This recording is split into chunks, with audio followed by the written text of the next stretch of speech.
প্রতিদিনের মতো আবার একটা নতুন অধ্যায় নিয়ে চলে এসেছি আমি অনুসুয়া। আর আজকে তোমাদের সাথে আমার দুপুর থেকে রাতের একটা রুটিন শেয়ার করব, তো পুরো ব্লগটা দেখার অনুরোধ রইল। আজকে আমাদের জন্য দুপুরবেলা রান্না হয়েছে এই যে টমেটো ডাল,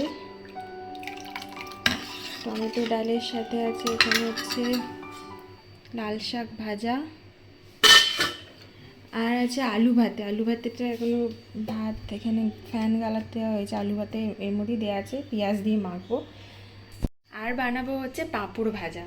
আর আমার মা আবার মুসুর ডাল খায় না, তাই মায়ের জন্য কিছু একটা করব। শুধু শাক ভাজা দিয়ে কী করে ভাতটা খাবে, আলু ভাতেও খাবে না বলেছে। তো সেই জন্য মায়ের জন্য পাঁপড় ভাজবো, পাঁপড়ের তরকারি করব। তার মধ্যে দেবো হচ্ছে এই যে একটুখানি এখানে বেগুন কেটেছি, আর কেটেছি হচ্ছে পেঁপে। মা খুব একটা আলু খেতে চায় না, কারণ মায়ের আবার কিছুদিন আগে একটু সুগার ধরা পড়েছিল, সেই জন্য আলু টালু খায় না। সেই জন্য এই পেঁপে আর বেগুন দিয়ে পাঁপড়ের তরকারি করব। দুটো কাজ একসাথে হয়ে যাবে, পাঁপড় ভাজাটা আমরাও খেতে পারবো, আর এই পাঁপড় ভাজা দিয়েই তরকারিটা বানিয়ে নেবো। তো ঝটপট করে তরকারিটা করে নিই। পাঁপড় ভাজা হয়ে গেছে, তো আবার একটুখানি তেল দিয়ে দিয়েছি, ওর মধ্যে তেজপাতা, একটুখানি জিরে দেবো,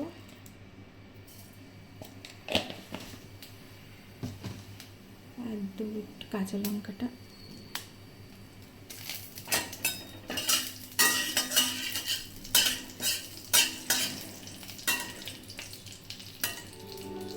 সিম্পলভাবে রান্না করছি।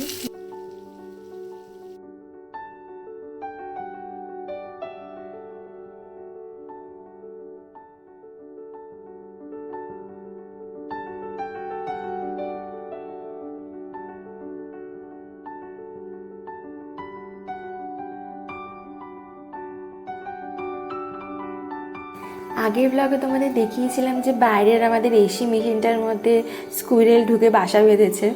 তো আমি এদিকে রান্না করছি, আর আমার ওদিকে ছেলের কাণ্ডগুলো শুধু দেখো। দুটো বাদাম নিয়ে স্কুইরেলকে দিয়েছে খাবে বলে। বাদাম নিয়েছে।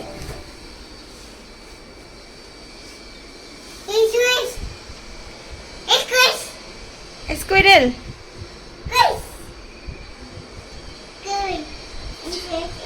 চলে, ও আসবে, চলে তুই চলে এদিকে চলে, আসবে ও, চলে। ওখানে তুমি দাঁড়িয়ে থাকলেও ভয় আসবে না।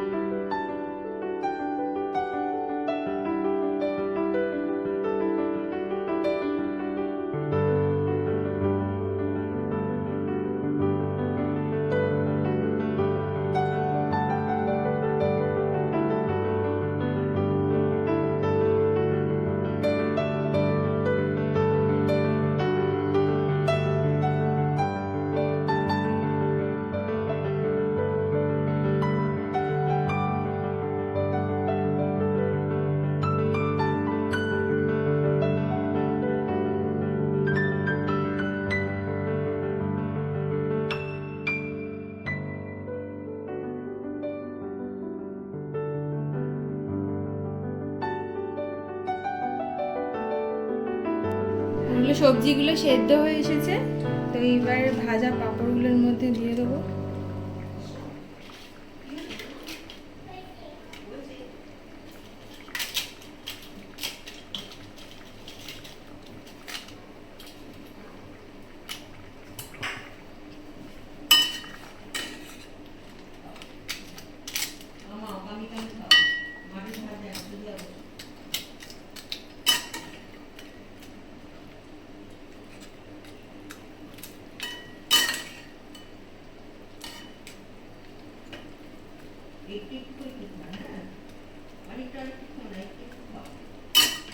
এটা আরও বেশ মানে কষা করে বানানো যায়, পেঁয়াজ রসুন সব কিছু দিয়ে।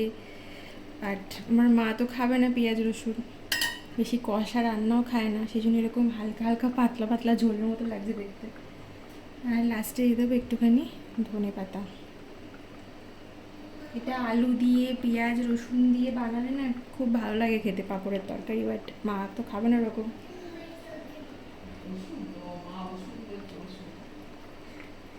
এই জন্য এরকম ঝোল ঝোল করে বানিয়ে দিয়েছি। মা রিচ খাবার একদম খেতে চায় না, তেল ঝাল কম। তো ব্যাস ডান। 2 মিনিট রাখবো, রেখে গ্যাসটা অফ করে এরকমভাবেই রেখে দেবো। আমাদের জন্য এই পাঁপড়গুলো ভাজলাম, একটুখানি লাল লাল হলুদ সবুজ পাঁপড়গুলো ভেজেছি, ফ্রাইংস। আর এই পাঁপড়গুলো মশলা পাঁপড়।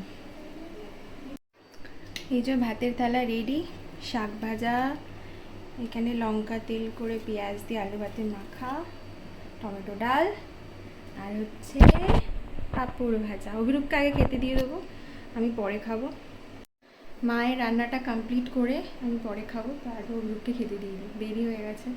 আর শিবাংশ ওদিকে দিদুনের কাছে খাচ্ছে। এই যে এখানে শিবাংশ এখন দিদুনের কাছে খাচ্ছে, আজকে ওর জন্য ডিম সেদ্ধ, ঝোল আর ভাত। আজকে মা আর আমি মিলে বাড়িতে আমার ছেলের জন্য বানাচ্ছি হচ্ছে বিস্কিট। তো তার জন্যই মিষ্টি করার জন্য দেবো হচ্ছে মিছরি, এখানে কাজু বাদাম আর হেজেলনাট নিয়ে নিয়েছি, এটা গুঁড়িয়ে নেবো। আর দেবো হচ্ছে এই যে অ্যারারুট আর আটা দিয়ে বানাচ্ছি। যে এখানে 1 কাপ মতো আটা আর একদম হাফ কাপ মতো অ্যারারুট নিয়েছি। আর এই যে গুঁড়োটা করা হয়ে গেছে,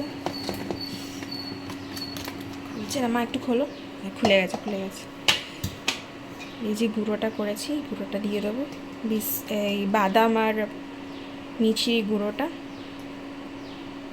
আর হচ্ছে এই ছোট একটা কাপের মাপে ঘি দেবো, আর একটুখানি নুন দিয়েছি। ব্যাঙ্গালোরে অক্ষয়কল্পা অর্গানিক ঘিটা পাওয়া যায়, অক্ষয়কল্পার দুধটাও আমরা খাই, তো এই ঘিটা বেশ ভালো, তো এই ঘিটাই ইউজ করছি। এটা মাখতে মাখতে একদম যেরকম মুঠো হবে সেরকম মতো করতে হবে, আর একটু যাতে নরম হয় আমি লাস্টে একটুখানি দুধ দেবো।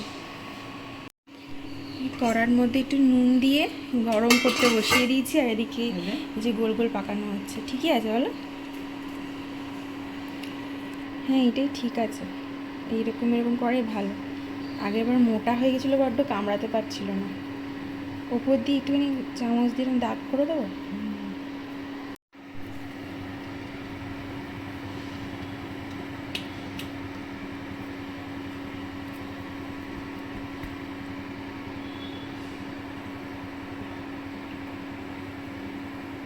কড়াটার মধ্যে আমি যে প্লেটটা বসাচ্ছি না, সেটা আমার একদম মাপে মাপে, তাই তলায় কোনো স্ট্যান্ড দিতে হয়নি। বাট তোমরা যদি কড়ার থেকে প্লেটটা ছোট হয় তাহলে একটা স্ট্যান্ড অবশ্যই দিয়ে দিও। আর গ্যাসের আঁচটাকে না একদমই কমিয়ে রাখতে হবে, না হলে কিন্তু পুড়ে যাওয়ার চান্স থাকবে। যে বিস্কুট ডান, পুরো কমপ্লিট হয়ে গেছে। ঠান্ডা হলে তারপর এটা একটু ভেঙে দেখবো। আমি বিস্কিটগুলো করেছিলাম 4টে ব্যাচে, যেহেতু আমার প্লেটটা ছোট ছিল তাই একসাথে বেশি ধরছিল না। আর কড়াটা যেহেতু খুবই গরম ছিল তাই পরের ব্যাচগুলোতে আর বেশিক্ষণ টাইম লাগেনি, 10-12 মিনিটের মধ্যেই হয়ে গেছে। তো তোমরা যদি আলাদা আলাদা ব্যাচে করো তাহলে পরেরগুলো খুবই কম টাইমের মধ্যেই রেখো, নাহলে তলাটা কিন্তু পুড়ে যাওয়ার চান্স থাকবে। পোলাও ঘুম থেকে উঠে পড়েছে, এবার ট্রায়াল হবে। নাও বাবা, খেয়ে দেখো, খাও, দেখো কামড়াতে পারছো কিনা। কামড়াতে পেরেছ? ভাল লাগছে? ভালো হয়েছে? জোরে বলো।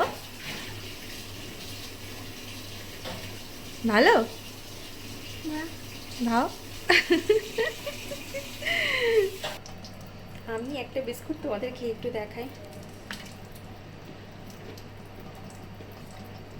শিবাংশকে খাওয়ানো হয়ে গেছে আর আমার বাকি সব বিস্কিটগুলো বানানো হয়ে গেছিলো। তারপর সুদর্শনদা চলে এসেছিলো, এখন 6টা 20 বাজছে। উনি এসে রান্নাবান্নাগুলো করলেন রাত্রিরে। আজকেও হচ্ছে বৃষ্টি শুরু হয়ে গেছে, আবার ব্যাঙ্গালোরের ওয়েদার যেমন সেরকমই আবার শুরু হয়ে গেছে। মাঝে মধ্যেই বৃষ্টি গিয়ে একদম ওয়েদার ঠান্ডা হয়ে যাওয়া, বেশ ঠান্ডা হয়ে গেছে একদম সব। এই সুদর্শনদা আজকে এগ তড়কা বানিয়ে দিয়ে গেছে, আর আমাদের প্ল্যান ছিল হচ্ছে এগ তড়কা বানানো হবে আর রুমালি রুটি কিনে নিয়ে আসবো। বাট এই যা বৃষ্টি শুরু হয়েছে, কিছু করার নেই, এর মধ্যেই বৃষ্টির মধ্যেই ছাতা একটুখানি কমেছে, এখন একটু ছাতা নিয়ে বেরিয়ে আমি নিয়ে আসবো, কারণ অভিরূপের আবার অফিসে কল আছে, অফিস করে এলো আবার বসবে এখন, সেই জন্য আমিই যাবো, গিয়ে একটুখানি কয়েকটা রুমালি রুটি নিয়ে চলে আসবো। বেরিয়ে পড়েছি আমি, ছাতা নিয়ে বেরিয়েছি, বাট বৃষ্টিটা এখন একদমই কমে গেছে, হচ্ছেই না বৃষ্টি। তাড়াতাড়ি যাবো, দৌড়ে দৌড়ে যাচ্ছি, দৌড়ে দৌড়ে গিয়ে তাড়াতাড়ি নিয়ে বাড়ি ঢুকে যাবো। আর এই রাস্তাটা না প্রচণ্ড অন্ধকার আর ফাঁকা, ভালো লাগে না একা যেতে। একটু দেখো দেখো রাস্তাটা না পুরো অন্ধকার, লাইটটা এমন করে এখানে, ভয় লাগে রাস্তাটা যেতে, কিছু করার নেই।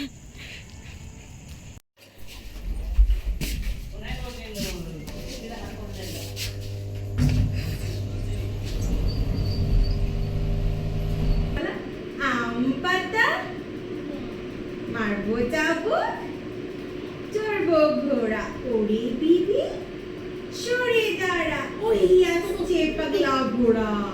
পাগলা ঘোড়া খেপেছে, বন্দুক ছুঁড়ে মেরেছে, শুন শুন। অলরাইট, ডিম খায়, চা বিস্কুট ডিমের মাথায়, সাহেব বলে হাই ফাইভ। রুমালি রুটিগুলো এইতে রেখে দিয়েছিলাম এনে, যাতে গরম থাকে। এবার বেড়ে দেবো খাবার। যে রাত্রির ডিনারের থালি রেডি, তড়কা, কাঁচা পেঁয়াজ আর রুমালি রুটি, দারুণ দারুণ, ফেভারিট আমাদের।